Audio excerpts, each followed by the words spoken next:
E aí, gente boa, tudo bom com vocês? Então, vamos estudar mais um pouquinho das escrituras e agora eu quero falar a respeito do endurecimento do coração. Como que Deus endurece o coração das pessoas? É muito importante que a gente entenda que o endurecimento do coração, quando vem da parte de Deus, não significa que Deus está lá entrando no coração da pessoa e está deixando que essa pessoa ela tenha um coração totalmente enrijecido, porque Deus assim o quis. Não. Essa expressão endurecer o coração não veio partindo dos hebreus, dos judeus. Já é uma expressão antiga egípcia. Quando os egípcios morriam, o que eles faziam? Eles tiravam, na hora da mumificação, crendo dessa forma. Eles tiravam o cérebro, tiravam o coração e no lugar do coração eles colocavam um escaravelho. Eles colocavam um coração petrificado, um coração de pedra. E eles acreditavam que com esse coração de pedra colocado voluntariamente os garantia para uma vida de abundância, né, e de felicidade pós-morte. Então, ter um coração de pedra já era um conceito que os antigos sabiam que remete a algo voluntário. Eles colocavam um coração de pedra ali, tá? No local, no lugar do coração de carne, para que esse coração de pedra garantisse eles, né, uma vida de abundância pós-morte. Ou seja, eles faziam esse ritual crendo que era o certo, que era o correto e era voluntário. Tá? Então, não tem novidade nenhuma, tá, com relação a essa expressão. O que é novidade para a gente, que eu sempre bato nessa tecla, é que nós, muitas das vezes, lemos a Bíblia com um conceito ocidental. A gente não pode ler a Bíblia apenas com o conceito ocidental pela letra. A gente perde muita revelação da palavra de Deus quando a gente lê assim. A gente precisa entender o contexto que foi escrito, o contexto cultural. Quando você amputa essa parte do conceito cultural, do conceito do contexto da época, aí você vai perder muita informação e vai acabar tendo que fazer uma volta muito grande para poder explicar coisas simples. Tá? Vamos usar como exemplo, olha só, o que está lá em 2 Samuel, no capítulo 24, versículo 1. E a ira do Senhor se tornou a acender contra Israel e incitou a Davi contra eles, dizendo: vai, numera a Israel e a Judá.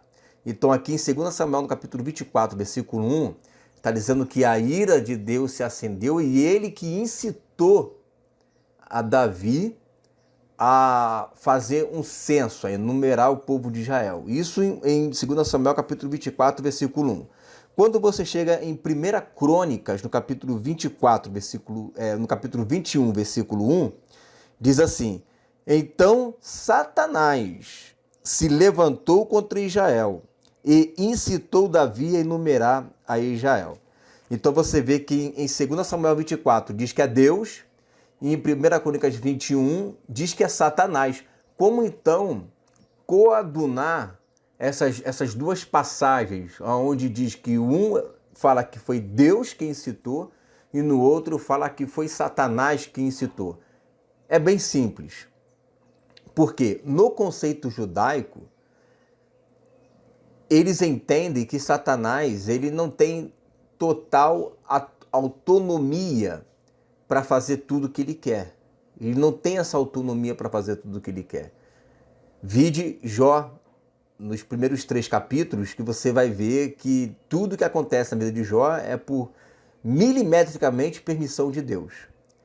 Então, no conceito judaico, não tem problema nenhum em dizer que foi Deus quem incitou Davi a enumerar, e foi Satanás que incitou Davi a enumerar. Por quê? Porque para eles, toda ação maligna, ela tem a permissão de Deus. Ela tem uma autorização para que o diabo ele faça aquilo que ele está querendo fazer. Então existe uma permissão. Então quando fala que Deus incitou a Davi, ou que Satanás incitou a Davi, no fundo acaba dando no mesmo. Por quê? Porque Satanás só incitou porque Deus permitiu. Mas não que foi o próprio Deus que chegou lá e incitou, porque aí iria contradizer a própria essência divina. Iria contradizer a própria essência dele. Agora, por que incitou? Vamos ler aqui 1 Reis, capítulo 22. 1 Reis, capítulo 22. Olha que interessante. No livro aqui de 1 Reis, capítulo 22, ele vai falar assim a partir do versículo 21. Então saiu um espírito e se apresentou diante do Senhor e disse: Eu o induzirei. E o Senhor lhe disse: Com quê? E disse ele: Eu sairei e serei um espírito de mentira na boca de todos os seus profetas. E ele disse: Tu o induzirás e ainda prevalecerás. Sai e faze assim. Agora, pois, eis que o Senhor pôs o espírito de mentira na boca de todos os teus profetas, e o Senhor falou mal contra ti. Então você vê aqui uma confraria de profetas, está ali o rei Acabe, e todos os profetas estão profetizando o que Acabe quer ouvir.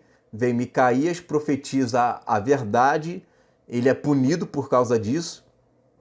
E aí aquela confusão do rei dos profetas, e um espírito aparece ali na cena e fala: eu vou induzir esse pessoal aqui, né, a mentir. Aí como é que você vai fazer isso? Eu vou usar um espírito de mentira. Então vai, né? Ou seja, existe um contexto aí. Qual o contexto? Para que o espírito venha agir e Deus venha permitir, é porque houve uma legalidade daquela pessoa que se deixou a ser seduzida por aquele espírito. Há uma legalidade. Essa legalidade abre brecha para que o espírito maligno se apresente para fazer o que ele quer, que nós acabamos de ler aqui agora, e Deus o autorize. Essa autorização de Deus, a Bíblia fala, em outras palavras, assim: agora, pois, eis que o Senhor pôs o espírito de mentira. Não é que o Senhor chegou lá e colocou o espírito de mentira. Não tem, Deus é um ser invariável, não tem como ele ser bom e mal ao mesmo tempo. Não existe maldade, Salmo 5,4 fala que não existe mal nele. Então, quando fala que Deus ele colocou, ou Deus incitou a Davi, é no sentido de que existe uma permissão. São palavras que para nós, escrito dessa maneira, e como a palavra de Deus ela não pode ser adulterada, escrito dessa maneira, para nós soa estranho, mas para eles é normal esse tipo de escrita. Lá em 1 Samuel capítulo 16, versículo 14, vai falar que veio o Espírito, né, do Senhor, o Espírito do Senhor se retirou de Saul e atormentava um espírito mau da parte do Senhor. Percebeu aqui, ó? Então não é que Deus ele vai lá e coloca o espírito maligno na pessoa. Não é que Deus vai lá e incita a Davi a fazer um censo. Não é que Deus vai lá e provoca os profetas a serem falsos profetas. Mas quando diz da parte do Senhor, o que o Senhor incitou, né, o que Deus fez, né, não é que Deus ele é o agente ali naquele momento. Não é que Deus é o agente. É que Deus ele está permitindo que Satanás ele faça aquilo. E esta comprovação você encontra lá em Romanos no capítulo 1. Olha aqui em Romanos no capítulo 1, versículo 23 em diante, vai dizer assim: e mudaram a glória do Deus incorruptível em semelhança da imagem de homem corruptível, e de aves, e de quadrúpedes, e de répteis. Por isso também Deus os entregou. Olha aí, ó. Deus os entregou. Deus, ele abriu mão. Ele agora deixou de proteger e falou: vai e faz.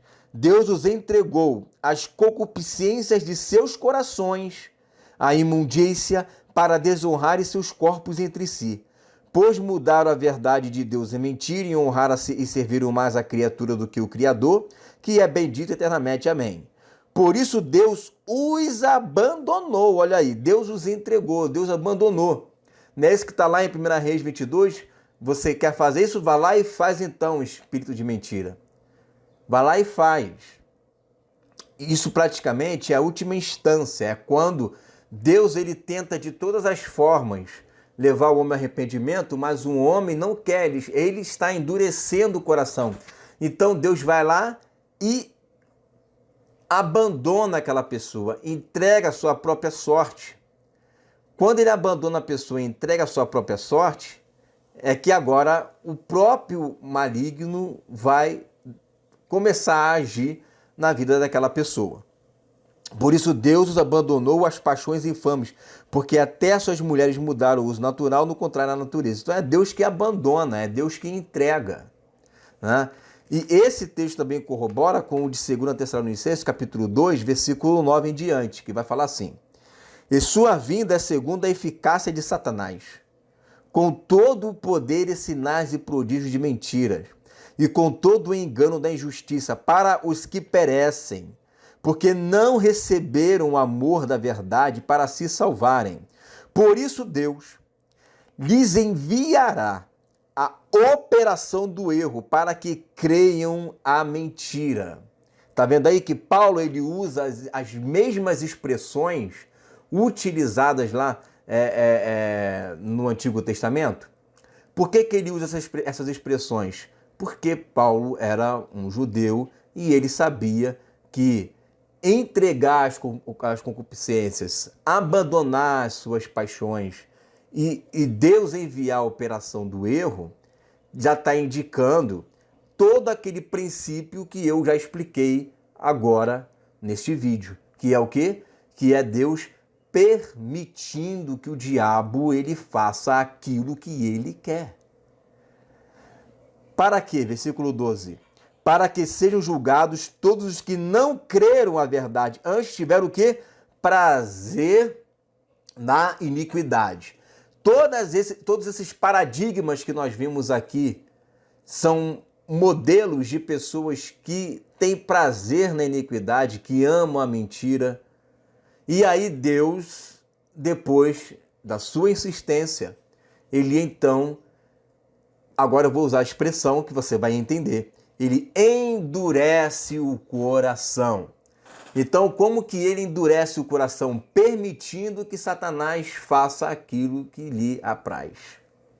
É isso, né? Então, o endurecer o coração, ou incitar a pessoa a fazer um censo, ou provocar que da parte do Senhor venha um espírito maligno ou engane os profetas, tudo isso são linguagens daquela época, que a linguagem ela é viva, ela muda de acordo com o tempo e local. São linguagens daquela época que indica que Deus, na sua onipotência, porque ele pode impedir tudo e pode permitir tudo também, porque ele é onipotente, se ele quiser, ele permite, se ele não quiser, ele não permite. E aqui Deus então está abandonando, está entregando, ele está permitindo, ele está endurecendo o coração. Quando fala que Deus endurece, não é que ele é o agente primário. É que na realidade ele está autorizando que o diabo ele faça aquilo que ele quer. Simples assim. Então, é com a abundância de textos que a gente consegue compreender essas explicações, e não simplesmente ler, Deus endureceu o coração. Né? Não é assim. Né? Tem que se ler com mais cuidado, com mais sinceridade, né? Com mais excelência, para que a gente possa chegar a uma conclusão plausível com um conjunto de textos, a fim de que a gente consiga chegar a um denominador comum. Certo? Então é isso daí. Fica essa palavra em nome de Jesus.